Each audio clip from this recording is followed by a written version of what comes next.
Hello student, myself Piyobroto Manna. I am an assistant professor of chemistry and at Swami Vivekananda Institute of Modern Science at Sonarpur, Kolkata. Today our subject is thermodynamics and the topic is heat engine, heat pump and refrigerator. So come to the introduction slide. As all this topic is related with the second law of thermodynamics, so before starting that, so I want to go through the zeroth law of thermodynamics as well as the first law of thermodynamics. What actually zeroth law of thermodynamics tells? It tells, say A and B are two systems. They individually in equilibrium with C. So we can say that A is also and A and B also are in equilibrium. That means A and B two system, if they are individually in equilibrium with C, then A and B, they are in a equilibrium. Okay. This is the zeroth law of thermodynamics. And before first law of thermodynamics, one practical things I am telling you, why we actually take food. We actually take food to gain energy. That energy will utilize in our daily work. Whatever work we are doing, we utilize that energy. Okay, there is different form of energy as there. One is electrical energy is there, light energy is there, kinetic energy is there, heat energy is there. Here in thermodynamics, mostly we deal with heat energy, heat. And all this energy are convertible from one form to another form. And when a particular system you choose in practical things, if we choose ourselves, right, as a system. Now, if we take food, it will provide energy to us. That energy is utilized for doing some daily work, right? You take food, you gain some amount of energy. Now you doing some amount for a day. Now, at end of the day, the experience is something different. Sometimes you feel very tired. Sometimes you feel less tired. So why you feel tired? Because at that particular day you are doing more amount of work. That is, whatever energy you are gaining from the food, most of the is utilized for doing the work, right? Now, if you do less amount of work, definitely most of the energy is not utilized. Some portion of it or most of the portion of it is stored within you, and that day you don't feel weak like previous day. So the situation is same for a particular system. Now for a system, when it takes some amount of heat, it utilizes to do some amount of work, and rest of it is stored within the system. That is the first law of thermodynamics.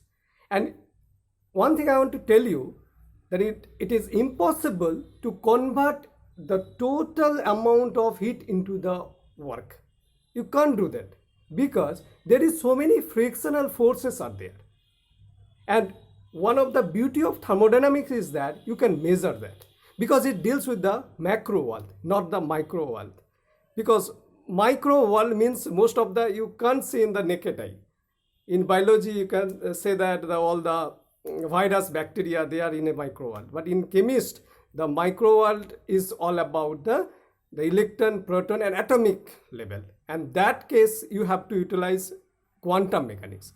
But for macro world, the thermodynamics, one of the branch of science that will deal with this particular things, whatever happening in our daily life, what work is done, how much amount work is done, that is all these things. And thermodynamics tells the feasibility of a chemical reaction or feasibility of a particular work. Is it possible or not? But never tells about the how fast you can do that. How fast you can do that, you have to go to the kinetic theory. And here, or rate equation, okay? Here thermodynamics tells about how it is feasible or not. Anything, it is feasible or not. Now, why we need for the second law of thermodynamics? Before that, because if you go through two types of reaction, one is exothermic, one is endothermic reaction. exothermic reaction, the enthalpy is negative value. In endothermic reaction, the enthalpy delta H is a positive value. Now, anyone come to me and say that, sir, I have a result having the delta H is negative and it is feasible. Reaction is feasible. Someone, any other come to me and say that, sir, I have a positive value of del H, but the reaction is feasible. Now, what conclusion we can draw? We draw the conclusion in that manner that del H unable to tell the feasibility of a chemical reaction that we got from the first law of thermodynamics.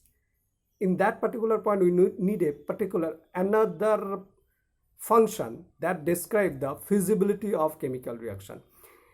Here, if you see that first law of thermodynamics, there is dq is plus dq is equal to du plus dw. Here du is the internal energy and dq is the heat is you are gaining. And whenever you gaining dq amount of heat, so you utilize to doing some amount of work and rest of the heat is stored as an internal energy within you. And whenever internal energy after work within you is a higher amount, you feel less tired. That's the main thing. But system in that particular system, that also the feasible in that way. So we go to the next slide. Here is why second law of thermodynamics is needed for us. Before that, you can see that heat cannot flow itself from colder body to hotter body. You all know heat can flow from hotter body to colder body. That's the spontaneous process. But you can reverse it from colder body to hotter body, but you need some external energy for that. Okay, and heat can only flow spontaneously by a cyclic process. That means a cyclic process is very necessary to flowing the heat. And another thing, Clausius statement is with the quite similar with the second law of thermodynamics, and it stated in that way. It is impossible to construct an engine which operates in a cycle and produce no other effect that heat transfer from a colder to hotter body. That means if you try to flow heat from the colder body to hotter body, you need an external energy. That external energy may be electrical energy or maybe heat energy, anything else. So if we come to the next slide, it will be, now what is heat engine? Before starting of the heat engine, one thing I want to tell you, heat engine is a particular design machine or device that work in two particular energy state. One energy state is called heat source and another is called sink. And source having the higher energy and sink having the lower energy. And what heat energy do? It absorbs heat from the higher energy source and it utilizes some amount of heat to doing some amount of work output, and rest of the heat it is give to the sink. That is the whole phenomena going on for the heat engine. If you look at this particular matter, so it is like that. If I draw a heat engine, it is look like this. The heat engine is having a source, and this is the heat engine, and it having a sink, and it takes Q1 amount of heat from there and perform a W work, and this is called, and this Q2 amount of heat it go to the sink. So any heat engine, if this is a heat engine, it needs two different source. One is a source of heat is having the higher energy, that is if it is temperature is T1 and if the sink temperature is T2, then definitely is T1 greater than T2. Now if we want to calculate the efficiency of that heat engine, efficiency means that work work done by this engine and the heat absorbed. So here heat absorbed is Q1 and work is done is W, and this work is nothing but here this is the efficiency of a heat engine. Now if we come to the another things, that is next slide. If we go to the next slide, this is heat pump or refrigerator. This is totally opposite of the heat engine. They actually work in the same two different source, one having the higher energy, that is source, and another is the sink, lower energy. But heat pump and refrigerator both takes heat from the sink, that is having the lower energy. They takes QL here. I have indicate this QL from the sink, and in that case you have to provide some amount of work on it or energy on it. In the previous case for the heat engine doing some amount of work, that is work output is there, but in case you have to provide work input, because if you look at in your everyone there is a water pump is there. So what is the utility of water pump? Water pump is heat pump, is the same thing. What is the utility of water pump? The utility of water pump is that it takes water from the lower altitude and it go to the higher altitude and is storing in the higher altitude tanks, okay, in the roof. Now that means from the lower altitude to it is go to the higher altitude, and that is the heat pump all about. So if we design heat pump that look like this, if you look at this that particular things, this look like this. Heat pump, same thing I can tell you. In that case of heat pump, the same things, but something different things going on here. Here is a sink and here is a source. But what heat pump does, it takes heat from here, okay, it takes heat from here, and in that case work have to do, this is called work input. In case for this work output, it is heat engine, but it is heat pump, and it takes heat from this sink, this is Q2, and it give to the amount of heat Q1 to the source. Here it is in a T1, it is in a T2 condition, but in that case also T1 is greater than T2. But the scenario is totally different from the heat engine, where heat engine takes heat from the higher energy source, but it takes heat from the lower energy source. So that is the basic difference of the heat engine and the heat pump. And if we then draw the structure of the refrigerator, it look like this. That's quite same with the heat pump. Or refrigerator also work in that fashion as like the heat pump. It's like that refrigerator. You have to provide some amount of work for that W. That work is all about electrical energy. You need electrical energy. This is sink. This is source. And this is temperature T1 and temperature T2, and it takes heat. It also takes heat from the lower energy level and give energy to the higher energy level, and this input work you have to give into the refrigerator. Now if you look at these three things, this is the heat pump and refrigerator, both are the same nature, but heat engine is the quite different from these two. In that case, if you look at for the heat pump actually the main thing is here that main thing is that how much of things it is liberating in the higher energy state. Now if you want to say it's like that more and more amount of heat it will release in that particular position, that will be the best for a heat pump.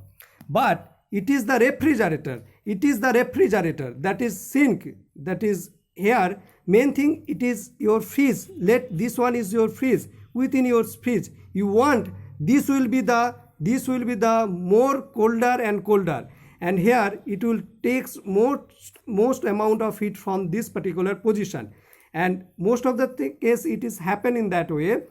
Whenever you are in a room of freeze area, that your area of the freeze is hotter because it's liberating this amount of heat. For the heat pump, your main case is this situation, and for the refrigerator, the main situation is here. How much cold is generating over there in your fridge? So that the main things over there. So I want to tell you one things again, that heat pump is the main thing is of a heat pump is that, look at that, if there is a pump is there, so what is your main things for a heat pump? Heat pump, that how much amount of water it is filling in the roof. If more and more amount of water is filling in the roof and taking less amount of electricity, then the efficiency will be much more better. But for heat pump and refrigerator, it is not as like the efficiency. It is called the COP. COP is the coefficient of performance, because as I already told you, for the heat pump we are concentrating at that particular point how much amount of water it is filling up in the roof tank.